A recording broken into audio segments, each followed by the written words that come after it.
Good afternoon, good afternoon mga kaibigan.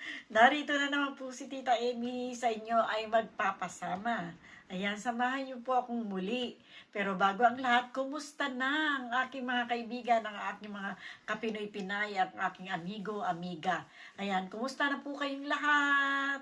Sana po ay lagi kayo nasa ayos na kondisyon. Ang tita ay okay lang, sige pa rin ang goiter, pero okay lang. Okay pa rin po si Tita Amy. Ayan. Ayan. Samahan niyo po ako. Pakikita ko po ang aking natapos na trabaho.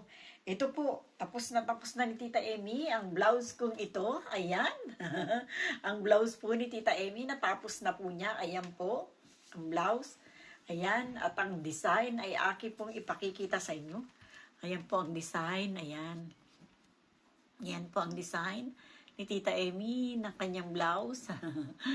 Kung ano-ano na lang po naiisip ni Tita Amy na design. Ayan.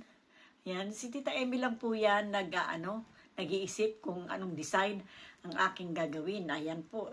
Ito po ang blouse. Kung magugustuhan po ninyo, sana po i-comment po kayo. Comment below. Maganda ba o pangit ba? Sabihin nyo kay Tita Amy, oy tita, pangit po naman eh. Eh, baguhin mo ang design. Ayan. Susuot ko na po ito sa inyong harapan. Ayan. Ito po ang blouse ni Tita Amy. Ayan po. Medyo may rapol-rapol ng konti dito sa kilikili. Ayan po, ang rapol-rapol. Parapol-rapol ni Tita Amy. Ayan. Sana po magustuhan ninyo ang dinesign ni Tita Amy blouse. Ayan. Ayan po siya. Ayan. Ayan. Ayan, up and down, Tita Amy.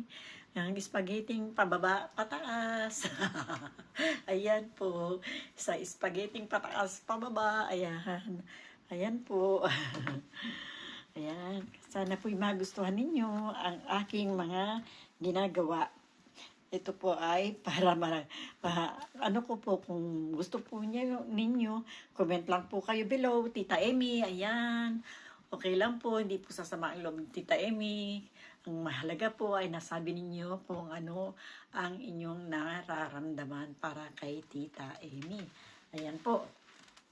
Maganda po ba? Ayan. Bueno, mga kaibigan ko, dito na lang po natin tatapusin para hindi po masyadong kahabaan ng ating pinag-usapan. Sabihin nyo lang po kay Tita Amy kung maganda o pangit. Ayan. Sa akin po mga subscriber, sa akin po mga manonood, thank you very much po sa inyo. Sa akin po manonood, sana po subscribe na po kayo hanggang makarating po kay Isabel para updated po kayo sa ating mga inilalapag. Ayan. Thank you very much po mga kapinoy Pinay, mga amigo-amiga, thank you. Bye-bye po sa inyong lahat. Salamat po sa inyo. Bye-bye.